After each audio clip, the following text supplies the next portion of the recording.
Okay, guys, I'm back. I wanted to touch on something that's really important.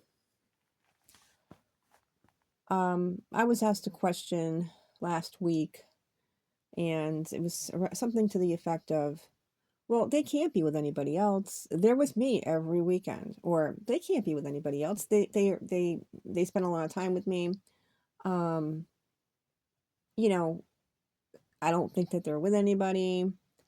Um, you know, I don't think that like this person is."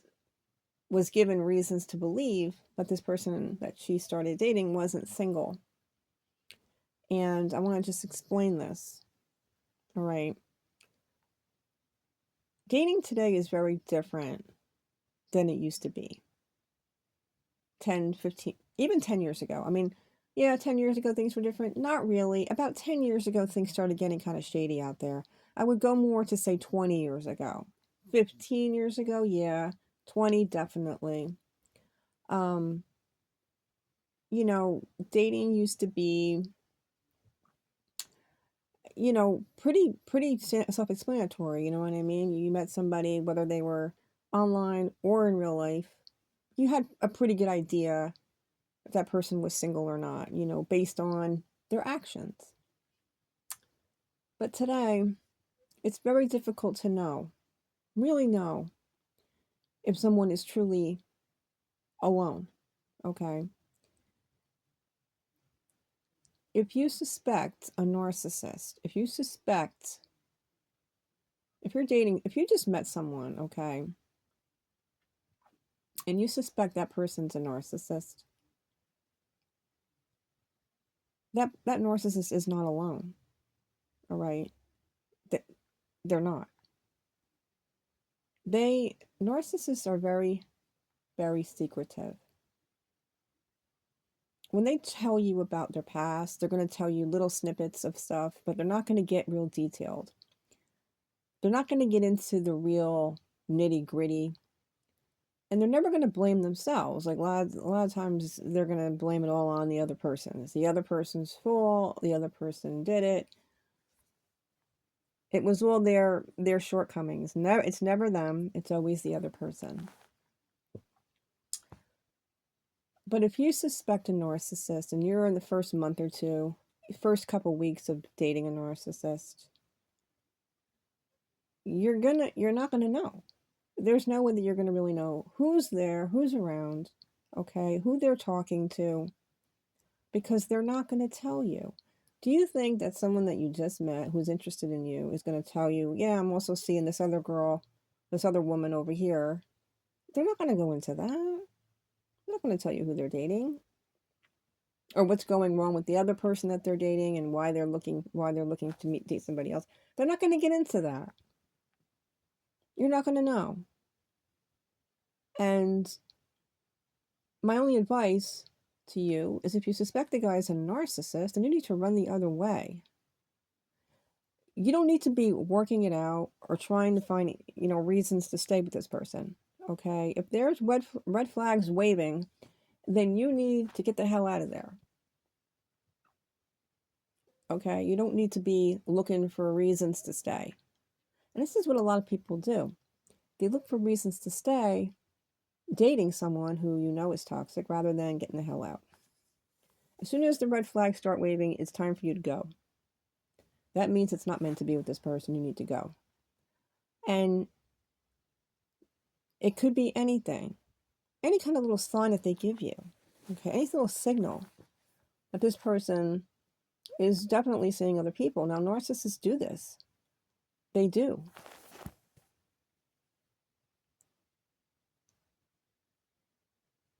Narcissists see many people at one time, even. They do. I had a friend of mine, a guy friend of mine, who was dating a girl, and they lived kind of far apart.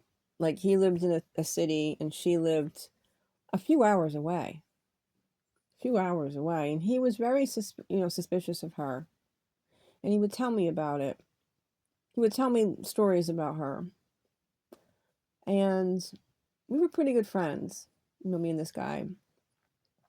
Still are. We do still talk. But when he was dating this particular woman, he wasn't he wasn't very happy. He was very troubled. And I used to ask him, "Well, what's going on?" Like, and the signs were there. This is about a woman. This is a woman narcissist. The signs were there, but he was looking for reasons to stay rather than looking for the reality of the situation, which was it's time to go because the red flags are there. And he was like, well, she's always home when I call. She's always there when I call her. She can't be dating anybody else. She's always home you know, there's nobody else there. When I text her, she always texts me back. She never doesn't text me. Let me tell you this.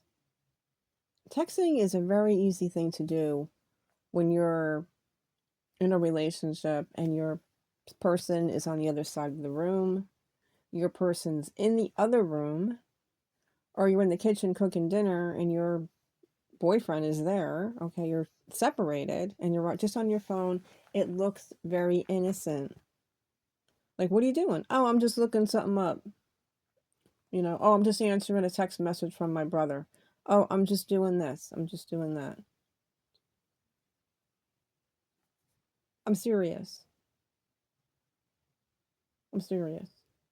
Well, she always answers my text messages. Well, maybe she goes to the bathroom with her phone and texts you back.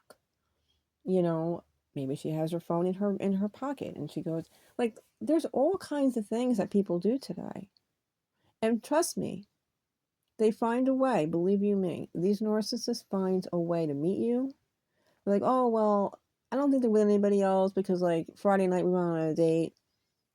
Doesn't matter. There still can be somebody there. They find a way. Okay, they do. They're out shopping.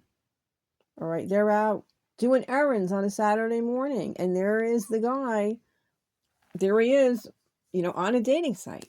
Well, where's the woman that lives there? Oh, she's out doing errands, or they're at work, or they're in the shower. They find a way. Okay, believe you me, they do this, and you can't believe these people. If you have any kind of suspicion that the person that you're with, your gut instinct is going to tell you this, okay? Like, your gut instinct is going to tell you that something's off, but you're not going to be able to put your finger on it, but you're going to know something's off. Maybe they don't talk to you as much. Maybe they don't call you or text you as much. You don't see them as often, or when you do talk to them, it's really fast. It's really quick. Or you're going to notice it. There's no way that you can't. And this is what narcissists do. They'll do this to you in the very beginning. Okay? Like, when you first meet a narcissist, and whether it's on a dating site or not on a dating site, okay? Your first, second date, they're going to be seeing other people. Don't believe that, oh, I'm not seeing anybody else. There is no one else. That's bullshit. They're always with somebody else. There's always people lingering, okay, in the background. Always. There's always people in the distance with these people. Okay, there just is. And you really need to understand the way this is. You really do. You have to understand the significance of what a narcissist does. Narcissists cheat. They all cheat. When you first meet a narcissist, they're going to tell you they're single. And they're going to tell you some sad story about their ex. And they're going to be the victim, always. And then you're going to be like, okay, well, you're going to start trusting them, whatever. That's wrong. Don't do that, because trust me, these people have people that they're seeing besides you. You are not the only one. And at this point right now, when a narcissist is trying to get a new supply source, they're going to be dating lots of people, and they're going to be putting them on the shelf. You know what I mean? And then they're going to take that one off the shelf and play with that one a little bit. Then they're going to take that one off the shelf, and then they're going to put that one back on the shelf. They might have saw that one on a Saturday night. They'll put that one back on the shelf, and on Sunday they're going to take that one off the top shelf and play with that one. That's what they do. That is what narcissists do. So you are not the only one that they're seeing. So I'm trying to tell you, I don't want to just come out and say that because I don't know for sure, but that is what they do. And if you are confused or, not 100% positive about this guy, then you need to be on your radar. And if you think they're a narcissist, then you need to stop seeing them immediately. Immediately. Because it will only get worse. It will get worse. It always does. But don't fall for it. Don't fall for, I'm single, I've been single for 8 months, and, I don't talk to my ex no more, and I don't see them anymore. All that stuff is bullshit. That's all a crock of lies. Narcissists don't ever stop with their exes. They don't ever, yeah, it might be over and they might be broken up, but they're still around. They're still around. Whether they're around in some funky way, whether it's through social media, they are. You just need to understand that their exes are still around. Whether they're keeping tabs on them, but they do this because narcissists are not able to move on from any relationship they've ever been in. They're not able to do that. So that person they broke up with is still somewhere. Maybe they're not talking to them, direct, but they are around somewhere in their lives. Maybe it's social media, maybe it's through, some place that they both frequent, maybe a place they both go to, whether it's, who knows, it could be some kind of function that they both attend, but they're around. They are around, and don't ever think anything other than that. Don't ever give a narcissist the benefit of the doubt, ever. Ever. Okay?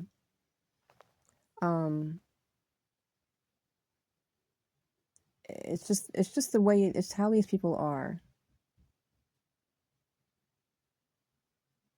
And I can't, stress it enough about, what they're like, these people. They're not to be trusted. They're not to be believed.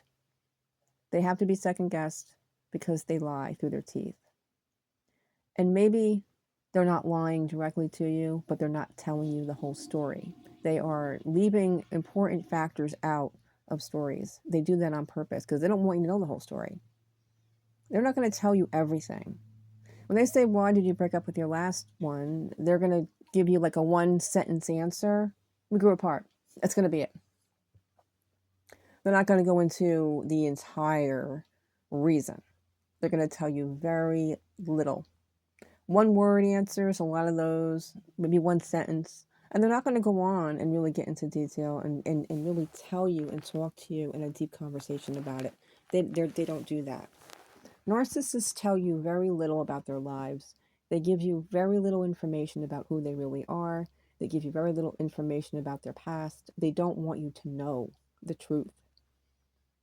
Because if you know the truth, then you're going to start putting things together. You're going to start adding, 1, and they don't like that. They don't want you to figure them out. They don't want to give you any information that you could possibly figure anything out. They don't like doing that. So narcissists are not good communicators.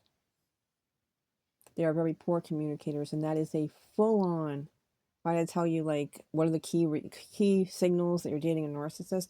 When you're out with a narcissist and you're asking them about your past, about their past, if they give you 1-word answers, 2-word answers, 1 sentence, they don't really talk about it. Maybe they'll give you an excuse. Well, I don't like talking about it because it puts me in a bad mood, or I don't like talking about this because they're very immature and they like to make excuses. Okay, don't believe that bullshit. When you're dating a regular guy who's a normal, healthy man, and you're getting to know each other, and you ask, how long have you been single? What happened with the last girl you dated? And they tell you a little story where we broke up because this and this happened, and things have been going bad for the last year because they were doing this and I was doing that, and he takes blame, and he may, it might have been the other person's fault, but he takes blame as well. He's able to take blame. He doesn't just blame it all on the other person. He's able to kind of like confess his downfalls in the relationship as well. Then you're dealing with a healthy, normal person who accepts and can deal with, you know, who can deal with not, not being a victim, accepts their behavior, accepts the responsibility of something going bad. You know, it's very important. When you start dating somebody new, because this disorder is running rampant today, it is hard to know. It's very difficult to know if you're dating a narcissist or not, because they're very good at hiding it in the very beginning. You're not going to really know. But if you're dating someone who doesn't like to talk, doesn't like to answer questions and go into conversation and conversate about a question, doesn't like to tell you anything about themselves, they're very closed off, then most likely that person's a narcissist. But it's going to take more than just one date or one meeting with them. You're going to have to really, talk to them more, see how they act, and really get to know them, and take maybe a month to really, spending time with that person as well. But communication, the first, really the first date, you will know if you're dating a narcissist. There's no way that you can't. Because when you're getting to know people, he's going to be asking you questions and you're going to be asking him questions. And it's during that period that you're going to know how that person talks to you. How do they communicate to you? That's going to tell you everything that you're going to need to know. You don't need a whole month to do this. You don't. Because on the first date, you're going to know pretty much about his past. You're going to know what he does for a living. You're going to know a lot about him. You should. You're not going to know everything about him, but you should be able to get down a good idea of who this person is, and if he's a good communicator or not. If you're on the fence about it, yeah, you might need a second date to kind of make up your mind.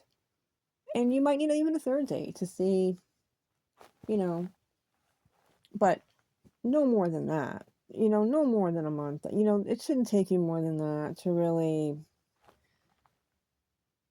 make up your mind. But there's all kinds of signs. And I tell you that communication is the number one, because it's a good thing to go on. How somebody talks to you. Are they being honest with you? I know I've been on dates with guys, you just knew they were bullshitting. They would tell you stuff and it wasn't adding up. It was like, what? Like, you just know they were like BSing you.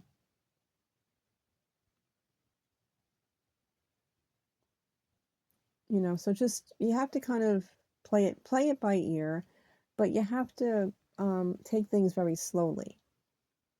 That's why I always tell people, like, when you think you're dating a narcissist, you got to take a break.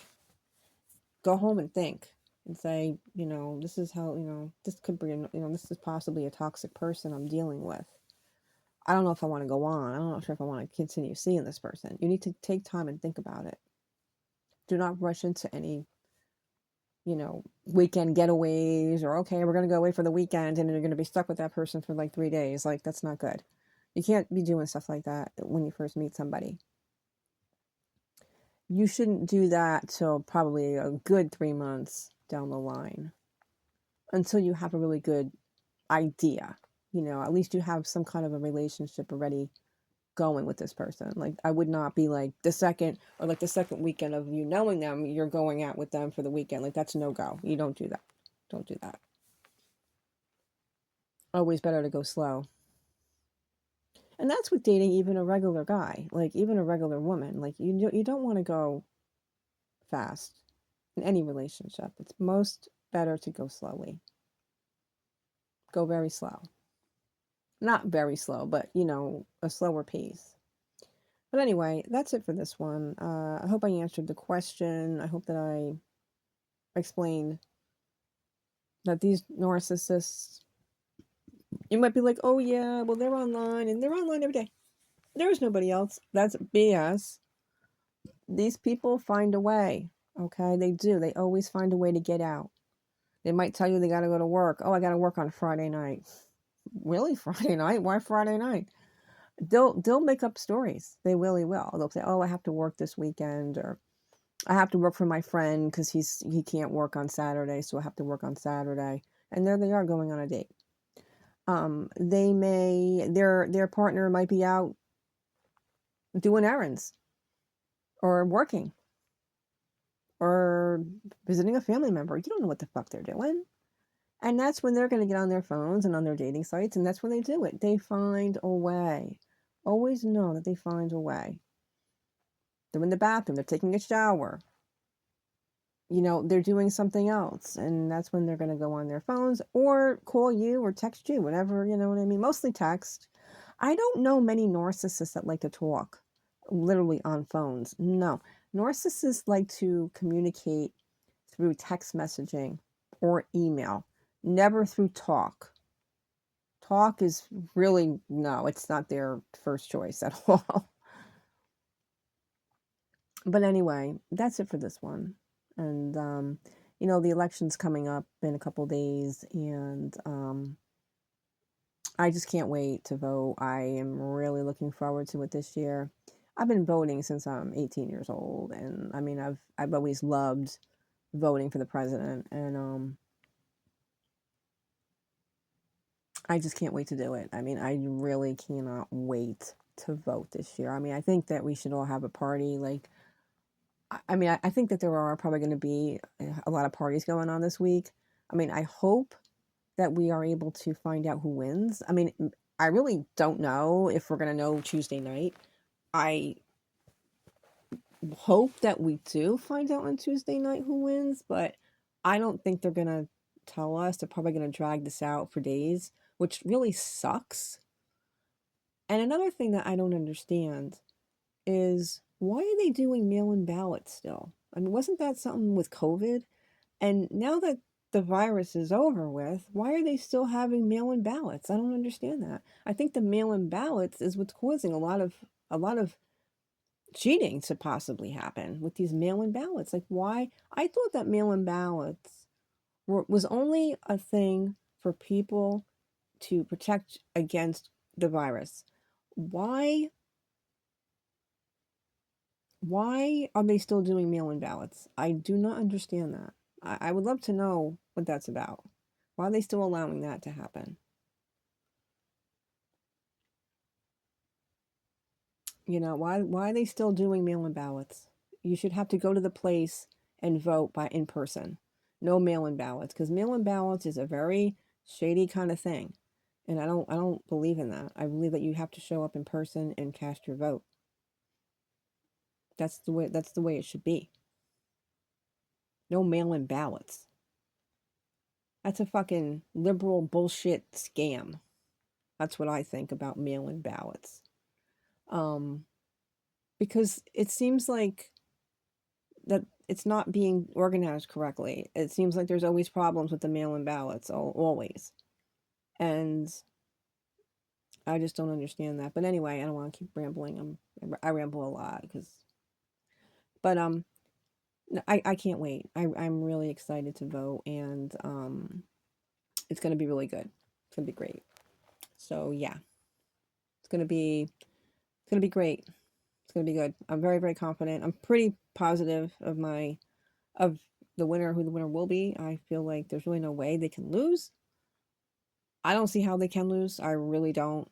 After everything that the other party has done, I don't see how they could ever win. If they do, there's something really wrong, and that's when it's going to get scary. But anyway, that's it for this one.